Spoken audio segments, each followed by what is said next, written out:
YCP మళ్ళీ Rayalaseema sentiment కార్డును ఎందుకు ప్లే చేస్తోంది? పోగొట్టుకున్న చోటే పట్టు కోసం ఆ పార్టీకి సీమ ప్రాజెక్టులు గుర్తొచ్చాయా?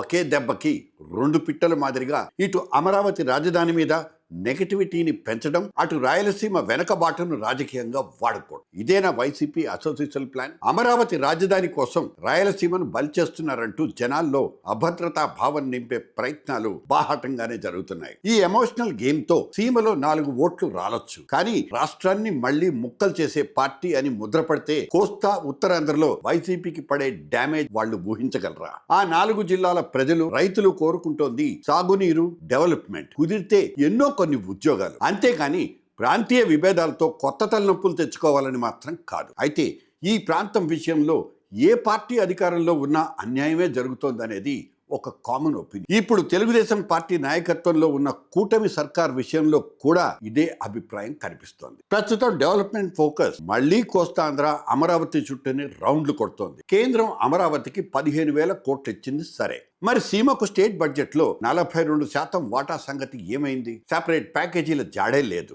లోకల్ ఇండస్ట్రీల్లో 80% ఉద్యోగాలు ఒట్టి మాటే. ఇక కృష్ణా, పెన్నా నదుల అనుసంధానం కాగితాలకే పరిమితం. ఇటువంటి ప్రతిపాదనలు, ప్రాజెక్టులు దశాబ్దాలుగా పెండింగ్ ఫైల్స్ లోనే మగ్గిపోతున్నాయి. గాలేరు నగరి, హంద్రీ నీవా, వెలిగొండ ప్రాజెక్టుల్లో అడుగు ముందుకు పడ్డా దశాబ్దాలుగా వర్క్ ఇన్ ప్రోగ్రెస్ బోర్డులతోనే దర్శనమిస్తున్నాయి. సిద్ధేశ్వరం లాంటి ప్రాజెక్టుల ఊసే లేదు. సాగునీటికి భరోసా లేక కర్నూలు, అనంతపురం రైతులు ఇంకా బెంగళూరుకి బస్సులు ఎక్కుతూనే ఉన్నారు. వీటన్నింటికీ ఎవరు సమాధానం చెప్తారు? కరువు కాటకాలకు కేర్ ఆఫ్ అడ్రస్ గా ఉన్న సీమ జనాల డిమాండ్స్ లో లాజిక్ ఉంది, కానీ పాలకులకు అవి ఏవి పట్టవు. అందుకే సీమ ముఖ చిత్రంలో పెద్దగా వచ్చిన మార్పేమీ లేదు. సీమ వాసుల ఆశలు, ఆకాంక్షలు ఒకేలా ఉంటే రాజకీయ పార్టీల ఆలోచనలు, ఆచరణలు ఇంకోలా ఉంటున్నాయి. 2024 ఎలక్షన్స్ లో సీమలో ఫుల్ డ్యామేజ్ అయిన వైసీపీ అప్పట్లో 3,307 కోట్లతో తాము తెచ్చిన రాయలసీమ ఎత్తిపోతల సబ్జెక్ట్ను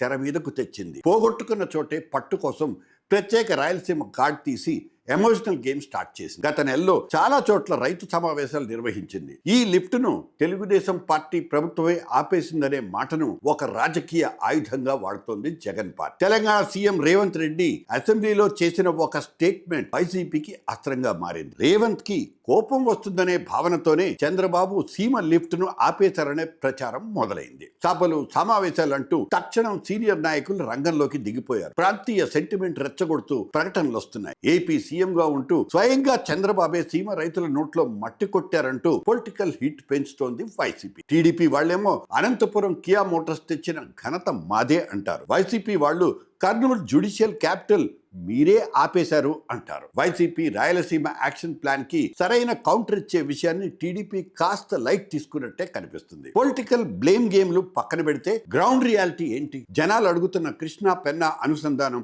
లోకల్ ఇండస్ట్రీలో 80% ఉద్యోగాలు ఎవరిస్తారు? కేవలం ఓటు బ్యాంకు కోసం వైసీపీ ప్రాంతీయ సెంటిమెంట్ రగిలిస్తే జరిగేదేంటి?